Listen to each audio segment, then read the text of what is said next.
Yosua 14, pembagian tanah Kanaan. Inilah semuanya yang diterima oleh orang Israel sebagai milik pusaka di tanah Kanaan yang telah dibagikan kepada orang Israel oleh Imam Elishar dan Yosua bin Nun dan para kepala kaum keluarga dari suku-suku mereka. Dengan mengundi milik pusaka itu seperti yang diperintahkan Tuhan dengan pelantara Musa mengenai suku-suku yang 9,5 itu. Sebab kepada suku-suku yang 2,5 lagi telah diberikan Musa milik pusaka di seberang sungai Yordan, tetapi kepada orang Lewi tidak diberikannya milik pusaka di tengah-tengah mereka.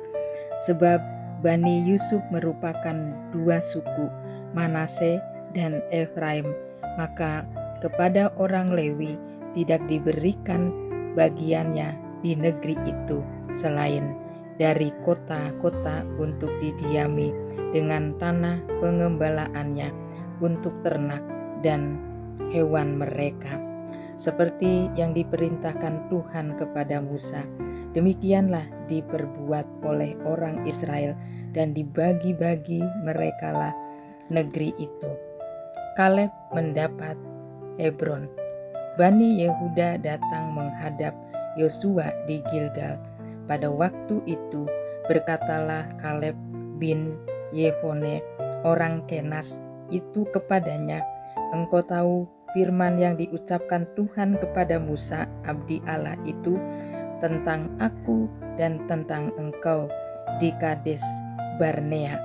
Aku berumur 40 tahun ketika aku disuruh Musa hamba Tuhan itu dari Kades Barnea untuk mengintai negeri ini, dan aku pulang membawa kabar kepadanya yang sejujurnya, sedang saudara-saudaraku yang bersama-sama pergi ke sana dengan aku membuat tawar hati bangsa itu.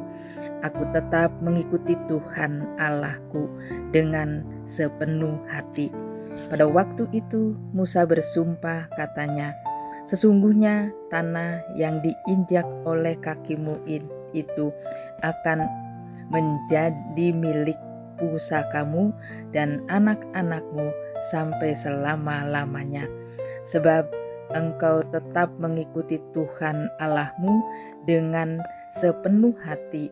Jadi sekarang sesungguhnya Tuhan telah memelihara hidupku seperti yang dijanjikannya. Kini sudah 45 tahun lamanya sejak diucapkan Tuhan firman itu kepada Musa. Dan selama itu orang Israel mengembara di padang gurun. Jadi sekarang telah berumur 85 tahun aku hari ini. Pada waktu ini aku masih sama kuat seperti pada waktu aku disuruh Musa. Seperti kekuatanku pada waktu itu, demikianlah kekuatanku sekarang untuk berperang dan untuk keluar masuk. Oleh sebab itu, berikanlah kepadaku pegunungan yang dijanjikan Tuhan pada waktu itu, sebab engkau sendiri mendengar pada waktu itu bahwa di sana ada orang enak dengan kota-kota yang besar dan berkubu. Mungkin Tuhan menyertai aku sehingga aku menghalau mereka seperti yang difirmankan Tuhan." Lalu Yosua memberkati Kaleb bin Yefone dan diberikannya Hebron kepadanya menjadi milik pusakanya. Itulah sebabnya Hebron menjadi milik pusaka Kaleb bin Yefone orang Kenas itu. Sampai sekarang kini ia tetap mengikut Tuhan Allah Israel dengan sepenuh hati. Nama Hebron dahulu ialah Kiryat Arba. Arba ialah orang yang paling besar di antara orang Enak, dan amanlah negeri itu berhenti berperang. Amin.